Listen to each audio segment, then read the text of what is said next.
Nake abheka enkanyambeni.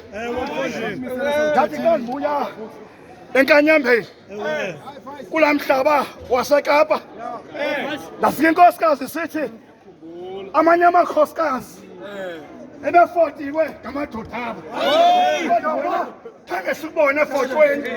Yenzela amadoda afotayo abe semaqaleni ikwazi into yoba bangasalisi ngabafazi. Into esenzayo ngoku amadoda phaya ekhaya kunomlambo phaya azawazi amakhwenkwe phaya ekuthiwa kusetyumpu. Xa uphuma etyumpu madodana ngumhlaba onyukayo onamanzi besinekasika phaya ifaka enkomo iphethe umthwalo ingathithi ndiyakuthi ndakudinwa akuphela amandla omzimba ndiphakamise izandla ndityele kuwo amandla besinika sinyuka phaya bona sizidwisha sizibetha amanzi.